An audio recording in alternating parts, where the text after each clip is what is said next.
Hey folks, it's John with KGTropicals.com bringing you episode 4 in the ultimate guide to your first aquarium. Today we're going to talk all about setting up the tank and we're going to show you how to do it, so you're not going to want to miss this episode.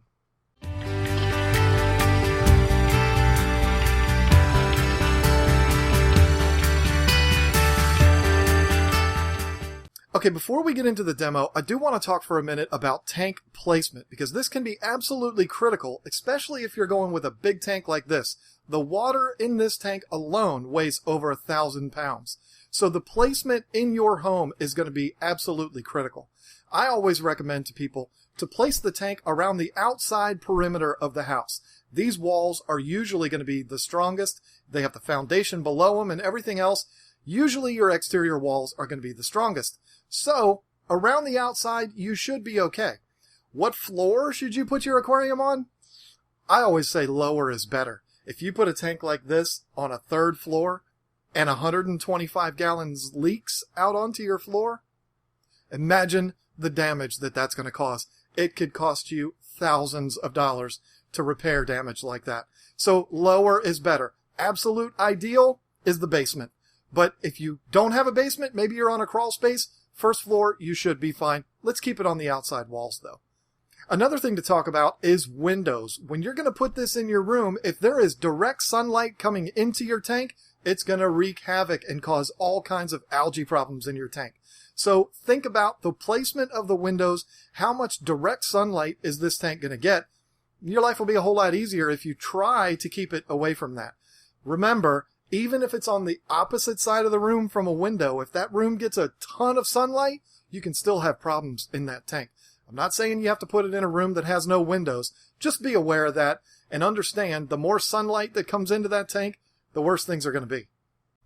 Once you have found that perfect spot in your home for your aquarium, it's time to get things going and let's put this thing together. Now for this demonstration, I'm going to be using a 55-gallon aquarium that I had sitting around along with all of the equipment that I'm going to be using. So this is a really good representation of what you would be working with if you were to buy a tank off of Craigslist or at a yard sale somewhere.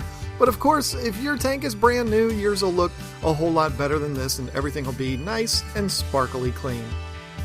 Now before I put any water in the tank, I like to set everything up first, starting out with the substrate. There really is no particular rule as to how much substrate you must have in your tank to keep it healthy, so just make sure you have good coverage across the bottom.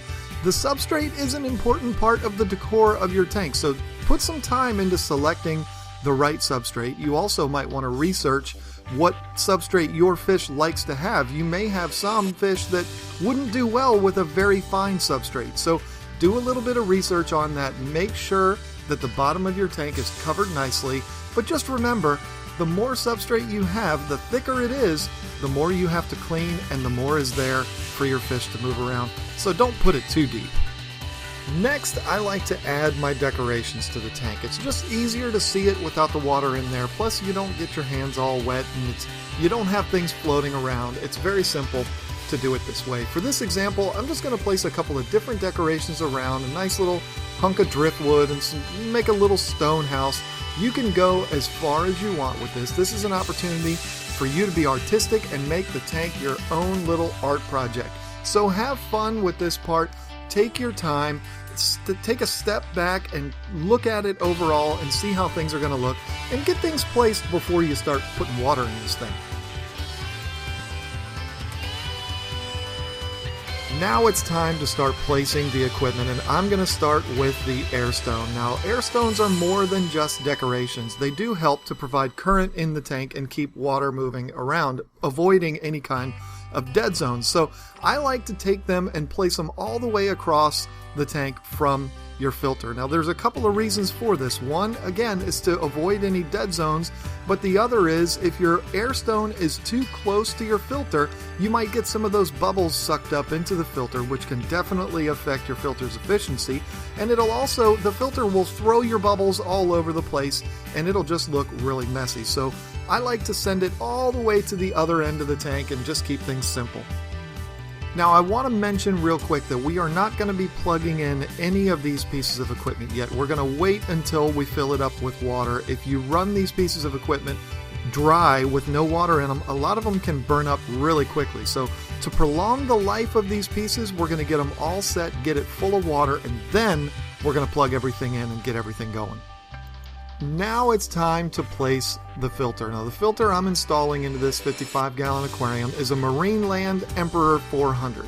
This filter could be looked at as a bit overkill for this size tank, but remember in episode 3, you really don't want to go cheap when it comes to your filter.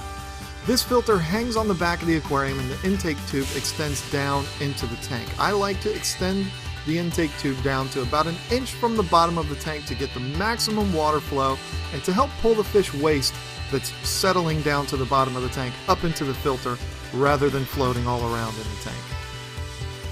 Now, as you can see, my little decorative rock formation was actually in the way of the filter intake tube, so this is another good example of why it's good to get all of these things set before you fill the tank up.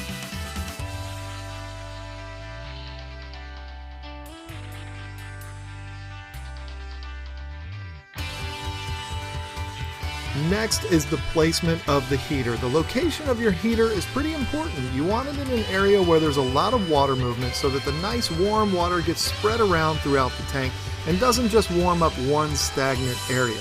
Here I'm placing it directly above the air stone. The bubbles from the air stone will not only circulate the water, helping to spread that nice warm water throughout the whole tank, but it's also, the bubbles will help to hide the heater a little bit and maybe keep your eye directed away from it. And now it's time to fill her up. Now I'm using a garden hose in this tank. If you notice, I placed a bowl on the bottom of the tank and I'm directing the water straight into that. This is just going to help things from getting splashed around and redecorating your tank while you're filling it up. If you're using buckets to do this, you can do the same thing with this bowl. Just dump the buckets straight into the bowl. It's just going to keep things more settled down at the bottom instead of just throwing everything around all over the place. While the tank is filling up, this is a great time to add all of your water conditioners and other chemicals that you might be using, like quick starters or live bacteria.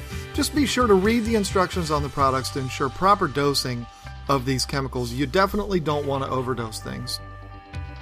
Now, while the tank continues to fill, I can now place the lids and the lights. I'm using two 24-inch aquarium hoods with the standard aquarium lights. Now, these are similar to what you might find in some of those starter kits that we talked about in episode 3.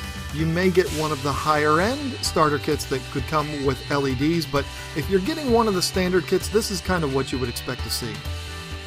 Now you'll notice I'm also filling up the filter itself. Now this is important. Remember what we talked about before. A lot of these pieces of equipment will burn up if they're run without water, so help the filter out, get it kick-started a little bit. Go ahead and fill her up with water before you start it up.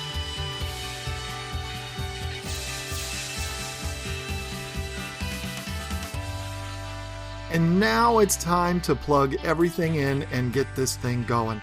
You'll notice a small plume of cloudy water coming from my filter. Now this is just because this is a used filter. If yours is brand new, you obviously won't see any of this happen in your tank. I just want to remind everybody to read the instructions that come with your pieces of equipment, whatever it is that you're choosing. We don't like to read instructions, but this is very important to make sure that you're assembling these pieces properly, and also with things like your heater, making sure that you're setting the temperature properly to the type of fish that you want to keep. And that's it. We're all ready to go. Now we want to take a step back from the tank, make sure everything is functioning properly with your filter, with your air stone, with everything else. And if you're using filters that have bio wheels, you'll want to make sure they're both spinning, make sure water's coming equally from both sides of the filter. Just get a good idea of how everything's running. These things aren't overly complicated, but you definitely want to take a step back, see how everything looks, and get a good gauge of what's going on before you step back and just let nature take its course. And there you have it. Your tank is all set up and ready to go to the next stage in this process, and that is the cycling process. That's what we're talking about next week. You absolutely do not want to miss that episode. It's absolutely critical. So click that little red subscribe button right there so that you'll get a notification when that video comes out.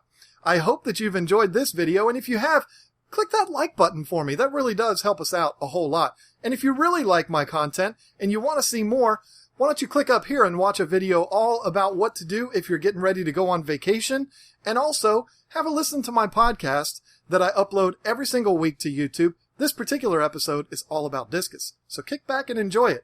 Thank you so much, and I look forward to talking to you again next week.